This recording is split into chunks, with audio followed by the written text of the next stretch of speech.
ఆహారం, వ్యాయామంతో బరువు తగ్గించుకోవచ్చా? చాలామంది అంటూ ఉంటారు, just eat less, move more. తక్కువ తిను, ఎక్కువ మూవ్ చేయి, అంటే ఎక్కువ వ్యాయామం చేయి.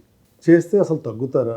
ఎస్, డెఫినెట్గా తగ్గించుకోవచ్చు. చాలామంది వాళ్ళు తగ్గించుకోవాలని అనుకుంటారు. కొందరు 30 కిలోలు, 40 కిలోలు కూడా తగ్గుతారు కేవలం డైటింగ్తో, కొంత వ్యాయామంతో. మళ్ళీ అదే వెయిట్ మళ్ళీ తిరిగి వచ్చేస్తుంది వాళ్ళకి. ఇదంతా ఎందుకు జరుగుతుంది అంటే, మీరు కనుక చూస్తే ఇది స్టమక్, అంటే జీర్ణాశయము. దీని లోపల అందరికీ కూడా ఇలా ఫోల్డ్స్ ఉంటాయి, లేదా రూగి అంటాం. ఇప్పుడు మనం ఈ తినే ఆహారం ఇలా వెళ్ళి కిందకి వెళ్ళి ఇలా చిన్న పేగుల్లో నుంచి బయటికి వెళ్తాం. సో ఇక్కడ డైజెషన్ అనేది జరుగుతుంది. ఎప్పుడైతే ఈ ముడతలు జీర్ణాశయంలో ఏవైతే ఉన్నాయో ఇవి ఎక్స్పాండబుల్, అంటే స్టమక్ ఎక్స్పాండ్ అవుతుంది. అందుకని మీరు ఏం తినకుండా ఫాస్టింగ్లో ఉంటే దీని పరిమాణం కేవలం 50 ml పట్టేంత ఉంటుంది, అంటే 50 ml. ఫుల్గా తిన్నప్పుడు 2.5 లీటర్లకి వ్యాకోచిస్తుంది. అంత అమౌంట్ ఇది భరించగలదు.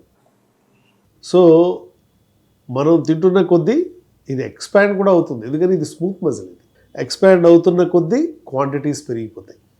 ఇక్కడి నుంచే గ్రెలిన్ అనే హార్మోన్ కూడా ఉత్పత్తి అవుతుంది. ఈ గ్రెలిన్ అనే హార్మోను ఆకలిని క్రియేట్ చేస్తుంది. దానివల్ల అంత ఎక్కువగా తినాలన్న కోరిక కలుగుతుంది. ఇది ఒక ప్రాబ్లం. బరువు తగ్గకపోవడానికి ఎక్కువ మంది వాళ్ళు ఎంత జాగ్రత్తగా మెయింటైన్ చేసినా కూడా బరువు తగ్గకపోవడానికి ఇది ఒక కారణం. ఎక్సర్సైజ్ చేస్తే తగ్గుతారా? కొందరు స్విమ్మింగ్ చేస్తారు, కొందరు రకరకాల వ్యాయామాలు, జిమ్స్కి వెళ్ళటం, రకరకాల ప్రోగ్రామ్స్లో పార్టిసిపేట్ చేయడం, ఇవన్నీ చూస్తూ ఉంటాం. ఎందుకని వాళ్ళ మనసులో అంత ఆందోళన ఉంది, బరువు తగ్గించుకోవాలన్న కోరిక ఉన్నది. కానీ వాళ్ళు ఇంత చేసిన 5 కిలోలు తగ్గడం, 6 కిలోలు పెరగడం, అంటే కిలో తగ్గితే 2 కిలోలు వస్తూ ఉంటుంది. ఎక్కడో అక్కడ విసుగు వచ్చేస్తుంది, ఫ్రస్ట్రేషన్ వస్తుంది, వదిలేస్తారు. ఆ స్ట్రెస్ని మర్చిపోవడానికి మనం ప్లెజర్ ఈటింగ్కి అలవాటు పడుతుంది. ఆకలే ఉండదు, ఫ్రెండ్ వస్తాడు తింటాం, లేకపోతే వేరే ఈటరీకి వెళ్తాం, ఒకటి నచ్చకపోతే మరొక ఈటరీకి వెళతాం. ఇలా పాయింట్స్ మారుతూ ఉంటాయి, వెరైటీ మారుస్తూ ఉంటాం, క్వాంటిటీ పెరిగిపోతూ ఉంటుంది. రోజు జిమ్కి వెళ్తాం, మళ్ళీ ఫుడ్ ఇలా మారుతూ ఉంటుంది. అప్పుడు కూడా 2 కిలోలు తగ్గి 3 కిలోలు పెరుగుతూ ఉంటుంది. ఇది ఫ్రస్ట్రేషన్ క్రియేట్ చేస్తుంది. ఇదంతా సైన్స్. మన శరీరానికి ఒక సైంటిఫిక్ ప్యాటర్న్ అనేది ఒకటి ఉంది. సో మీరు తిన్న ఆహారం బ్రెయిన్కి అర్థమయ్యేది పిండి పదార్థాల, లేక ప్రోటీన్ల, మాంసకృతుల, లేక కొవ్వు పదార్థాల, ఫ్యాటా, ఇంతవరకే తెలుస్తుంది బ్రెయిన్కి. దానికి తగ్గట్టుగానే ఆల్మైటీ మన బాడీలో రకరకాల ఎంజైమ్స్ని క్రియేట్ చేయడం జరిగింది. సో పిండి పదార్థాలు అరిగించుకోవడానికి కొన్ని రకాల ఎంజైమ్స్ ఉత్పత్తి అవుతాయి. ఎందుకని మీ బ్రెయిన్కి తెలియదు మీరు ఏం తింటున్నారు. మీరు ఇడ్లీ తింటున్నారా, చికెన్ తింటున్నారా, ఎగ్ తింటున్నారా, ఈ బ్రెయిన్కి ఎట్టి పరిస్థితుల్లో తెలియదు. దానికి అర్థమైంది పిండి పదార్థమా, కొవ్వు పదార్థమా, మాంసకృతుల, కార్బోహైడ్రేటా, ప్రోటీనా, ఫ్యాట్. కార్బోహైడ్రేట్ అయితే 1 గ్రాము కార్బోహైడ్రేట్ పిండి పదార్థం తింటే 4 శక్తి కణాలు వస్తాయి. అలాగే ప్రోటీన్స్, మాంసకృతులు కూడా 1 గ్రాము తీసుకుంటే 4 శక్తి కణాలు తయారవుతాయి. కొవ్వు పదార్థాలు 1 గ్రాము తీసుకుంటే 9 శక్తి కణాలు తయారవుతాయి. ఇది కౌంట్, బ్రెయిన్ కౌంట్. రెండోది, మీరు తిన్న ఏ పదార్థము వేస్ట్ చేసుకోదు బ్రెయిన్. ఎప్పుడైనా ఉపయోగపడుతుందని చెప్పి 1 గంట ముందో వెనకో దాన్ని పూర్తిగా జీర్ణమయ్యేట్టు చేసి, అది మీ జీన్ ప్యాటర్న్ ప్రకారం మీ శరీరంలో రకరకాల ప్లేసుల్లో డిపాజిట్ అవుతుంది ఈ ఫ్యాట్. సో దాంతో బాడీ ఫంక్షన్ డిరేంజ్ అవుతుంది, అంటే బాడీ ఫంక్షన్ అనేది మారిపోతూ ఉంటుంది. దానివల్లే వచ్చేవి లైఫ్ స్టైల్ డిసీజెస్. అదే డయాబెటీస్, అదే కొలెస్ట్రాల్, అందుకే బీపీ వచ్చేది, అందుకే బరువు పెరగడం వల్ల జాయింట్ పెయిన్స్. సో మరి ఆరోగ్యం నిలబడాలంటే కేవలం ఆహార నియమాలు పాటిస్తూ వ్యాయామంతో బరువు తగ్గితే సరిపోతుంది కదా అనే వాళ్ళందరికీ కూడా చెప్తున్నాను. సైంటిఫిక్గా ఒక థియరీ ఉంది, సెట్ పాయింట్ థియరీ అంటాం దాన్ని. అంటే ఒక మనిషి 100 కిలోలో 120 కిలోలు ఉంటే ఓ సంవత్సరం పాటు 10 ఏళ్ల పాటు ఆ వెయిట్ మెయింటైన్ చేస్తూ ఉంటే బ్రెయిన్ ఆ పాయింట్కి సెట్ అయిపోతుంది.